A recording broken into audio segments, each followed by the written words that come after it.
Hello. So welcome once again for this week video. So we are going to go through a more application of the first complementary movement. So as we all remember, the first complementary movement is one hand in front and the other hand on the thigh. And we use the relaxation or the release of the groin area in order to turn back, and hands turn, and both hands actually are connected. Once again, the other hand.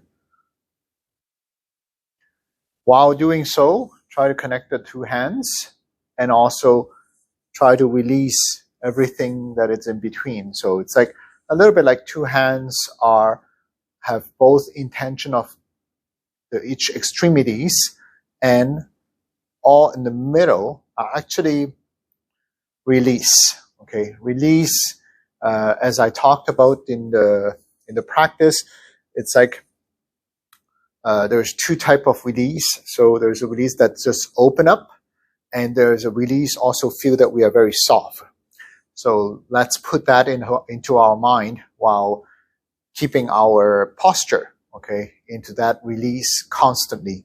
And if you encounter force, don't worry, just once again, release it. Okay. So now we're going to go into a little bit of the application of it. So the application is pretty simple. It's actually just practicing the hands of turning. While the hands turn, you have to kind of generate a little bit of a force. And the force doesn't come from your hand or your arm or your waist. It's actually coming from the hip groin area. So let's do it once together. And also you can practice this with the partner, as we have covered in our practice sessions. So when you push into your groin area or you release into your groin area, you kind of turn your hand and you relax. But this has to be kept in two extremity. And then once you go into the extremity of your groin area, and then just bounce back and put your hand out. Put your hand out, very important. Try to put it in the middle and just have that two extremities intention flowing. Okay, flowing and relax. Okay, you don't have to hit with your hand, just release. So, and sometime, since we practice with a partner, we can release a little bit more and then turn your hands and hands release, and turn your hands and turn release. So it's very smooth as a movement, but if you want to create a little bit of an attack, or I would say a question to your partner, then you want to release a little bit right on your position and your posture to pronounce it a little bit. So it's like this and up, and your suspension of your highest point and your roots, it's rooted, and those two extremity on your hands are pronounced, and everything else just let go. And turn it in and let go. Turn it in and let go. And turn it in and let go. And we can do it in both hands. Turn it in and let go. And turn it in and let go. And turn it in and let go. When you let go, it's like you're just kind of reaffirming your position, and not that your hand is pushing. Don't feel about pushing. It's just the turning of the hand. But the letting go means that you're just letting go of your posture. Okay, letting go of your two extremity and also everything else in your in between of your two hands, and you just let go. Okay. And if there is a resistance, then it's hard to get into your way, because you are just actually reaffirming your position. So it kind of squeeze the person to back up, to back up, and more you release instead of using strength, more less they will be able to, more they have to step back, and less they can feel your movement. Okay, so it's something to practice at home if you're alone, just practicing to reaffirm your position and then move in with your groin area and just relax and move back in the middle, pronounce it, and move back and forth, back and forth, back and forth.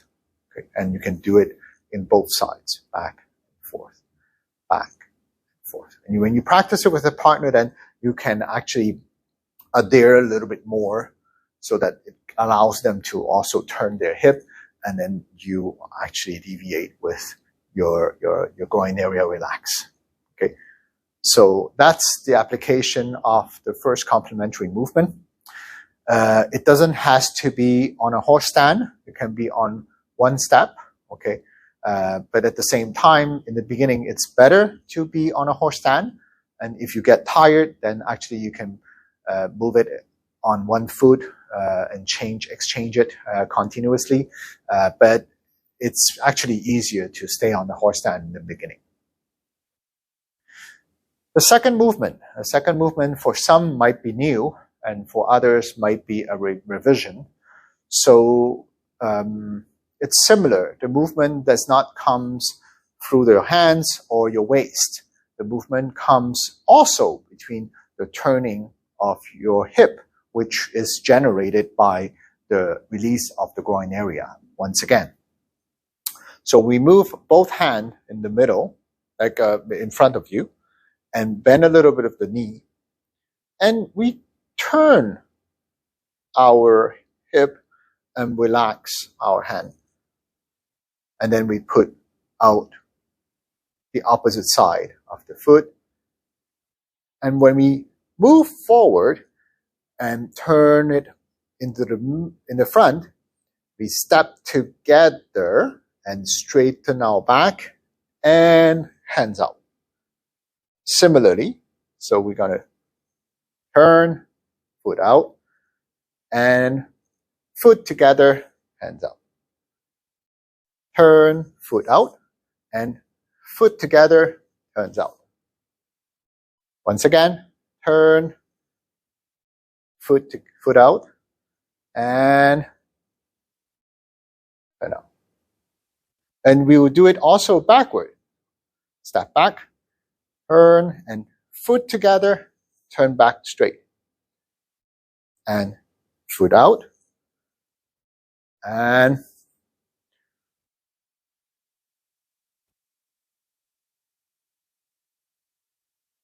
okay. So this movement, which allows to have a little bit of the movement, but similar to the first complementary movement, the hand didn't move from left to right. The hand actually just stayed in the middle and just relax and outward and relax and outward and relax and outward. That's what we are doing with the hand.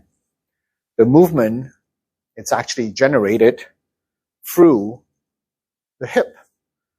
So the hip actually generated the movement.